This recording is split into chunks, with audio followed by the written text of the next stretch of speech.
It started with a voicemail no one should have been able to hear. It came in on a Tuesday morning, 9:12 a.m., September 17th. The first person to hear it was a clerk named Megan Alvarez who worked the front desk at the Hollow Creek Sheriff's Office. She was sorting overnight reports when the phone on her desk blinked red.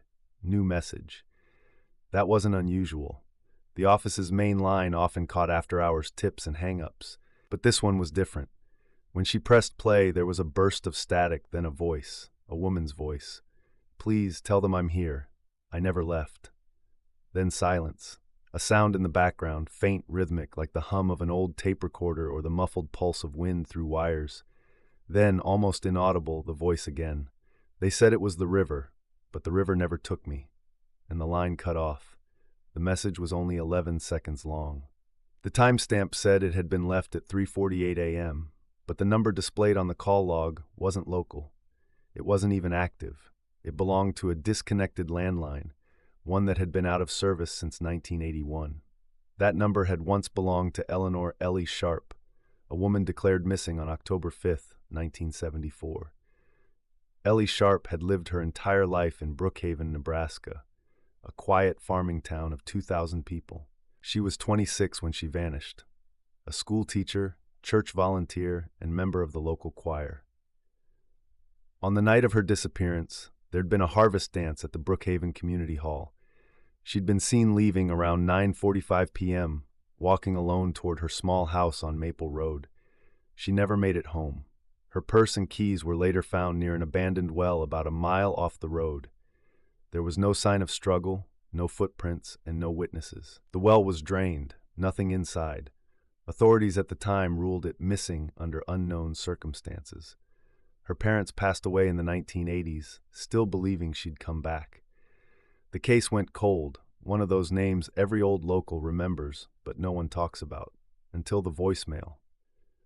The Hollow Creek Sheriff's Office transferred the audio to the State Forensics Lab in Lincoln.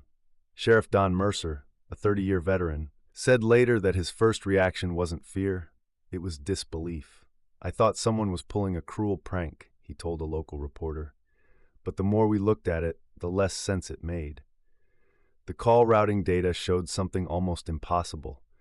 The signal had originated from a tower in Brookhaven, less than half a mile from Ellie's old home. No modern devices had used the number. No carrier listed it as active. Still, it had connected, and it wasn't just the voice. The tone, the cadence, even the phrasing, they matched Ellie's archived recordings from a 1973 school board interview. Forensic audio specialists later confirmed with 87% confidence that it was her voice. In October, investigators reopened the old Sharpe property. The house was still standing, a narrow one-story frame surrounded by wheat fields. It had been sold several times since the 1970s, but remained largely unchanged. The current owner, Mr. Thomas Vale, said he'd moved there only 3 years earlier. He admitted that he'd always found the house strange. "I'd hear things sometimes," he said. "A radio that wasn't plugged in, a hum late at night coming from under the floorboards." When officers began their search, they found the old landline still in place, a beige rotary phone mounted to the kitchen wall. The cord had been cut years ago, no dial tone, no power. But when they removed the phone from its mount, they discovered something else behind it, a wooden panel covering what looked like a small cavity in the wall. Inside were two items: a cassette tape labeled only with a date, OCT 4th, 1974, and a small bronze locket, tarnished but still intact. Inside the locket were two photos, one of a man, one of Ellie. The man was later identified as Mark Dunley, a local mechanic who had been questioned during the original investigation. He died in 1978 after a car accident. The discovery reignited a mystery everyone thought was long buried. The state lab restored the cassette for playback. The recording quality was poor, full of static and low hum, but several fragments were clear enough to understand. A woman's voice, again believed to be Ellie's. "You have to listen. I think he's been here. The lights, they keep flickering." Then silence, followed by faint movement, a door creak, and a whisper. He said the well would never open again. The tape ended with a loud metallic sound, like something heavy scraping across wood, and then a single knock. Just one. Investigators returned to the site where Ellie's purse had been found, the abandoned Hollow Creek well, dry since the 1950s. It had been sealed decades ago with a steel grate and concrete ring. Sheriff Mercer ordered a limited excavation. When they cleared the topsoil, they discovered that the grate wasn't fully sealed. A small opening beneath it had collapsed inward, revealing a hollow space about 10 feet below. A ground-penetrating radar sweep showed a void structure, possibly a room. The town had no records of any underground shelter or passage. A camera probe was lowered into the cavity. At first, all they saw was dirt and stone. But then, at the far edge of the chamber, a chair, wooden, upright, and resting on it, a rotary telephone, identical to the one from Ellie's house. The cord ran down into the earth. Soil samples taken from the well showed high concentrations of calcium and iron, consistent with decomposed bone matter, but inconclusive. The chair was removed and dated to the 1970s. The phone was the same make and model as Ellie's. Here's where it gets stranger. The phone's receiver carried a faint oil residue containing skin cells. The partial DNA profile matched Ellie Sharpe's parents, but one additional profile was found, consistent with Ellie herself, which, if accurate, meant her hands had touched that phone. The problem was there was no evidence of how it got there. The wire wasn't connected to any circuit, and the chamber had been sealed for at least 30 years. The phone line, the one that delivered the voicemail, traced directly back to that disconnected number. At this point, WKLN Radio, a local station that often covered unsolved cases, assigned a reporter named Grant Weaver to the story. His coverage brought national attention, drawing both skeptics and believers. Weaver visited the site himself. He described it later in his podcast. The well was colder than it should have been. You could feel it even standing near the rim. The air, it vibrated, like a sub-frequency hum, the same sound caught faintly in the voicemail's background. I don't know what I believe, but I know what I heard. That voice wasn't faked, and it wasn't digital. After the voicemail became public, reports started trickling in from Brookhaven residents. Several said they'd heard ringing, old telephone chimes, late at night.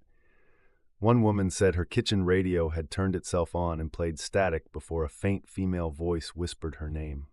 Another, a retired farmer, swore his disconnected barn phone rang 3 times just before dawn. Each incident occurred between 3:40 and 3:50 a.m. The same window as the original voicemail. Sheriff Mercer said publicly that he believed most of it could be attributed to hysteria and suggestion. Privately, several deputies admitted they heard it too, though none could prove it. In December, 3 months after the first message, another voicemail appeared. Same number, same timestamp window. This one lasted 20 seconds. It began with static, then slow breathing, then a whisper. They built the well wrong. There was another door. And then a soft sound, 3 knocks. The recording was analyzed. Experts found no indication of digital manipulation or signal patching. The background noise matched subterranean acoustic signatures.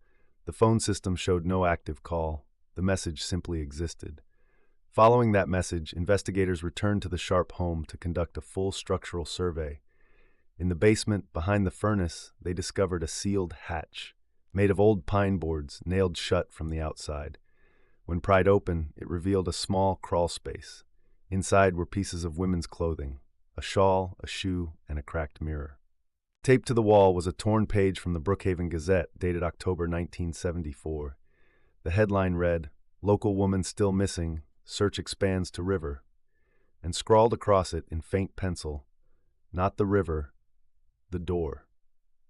3 primary theories emerged. 1. The hoax hypothesis, that someone, perhaps a relative of the Sharpe family, replicated Ellie's voice using old recordings and spoofed the number. However, the forensic data contradicted this. The acoustic frequency, analog decay pattern, and non-digital interference were consistent with tape-based transmission, not a synthetic voice. 2. The psychic residual theory, that the calls were some form of auditory residual haunting, a trapped recording replaying through old copper lines. This theory gained traction among locals after several reported the same background hum heard in both messages. Number 3.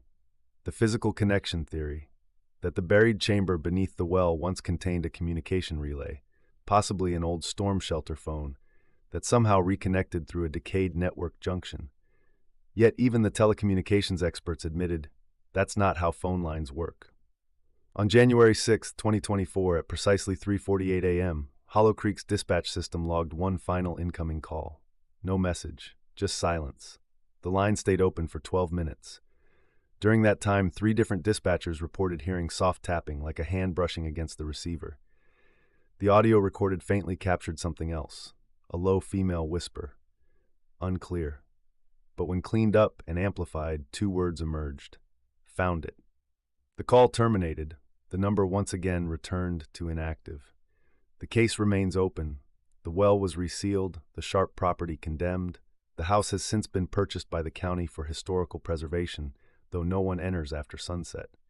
The voicemail audio remains publicly archived. Experts still can't explain its origin. The FBI's technical report lists the source as non-reproducible analog interference. But Sheriff Mercer, now retired, said something off record in a recent interview. The night that last call came in, I was at the old site. The wind was still, no sound, but I swear down that hole I heard it, the ring, not loud, not near, far, like it was echoing through water. He paused before finishing. I don't know where that line connects, I just know she's still on it. Because in Brookhaven, Nebraska, the phone still rings sometimes, always just before dawn, always from the same number. And if you listen closely, you can still hear her say, "Tell them I never left." This was the story of Ellie Sharpe, the woman declared missing in 1974, whose voice just left a voicemail. If stories like this leave you uneasy, make sure to subscribe to Hard Tells, where the past doesn't rest, and sometimes neither do the dead, because some voices don't fade, they just wait for the line to ring.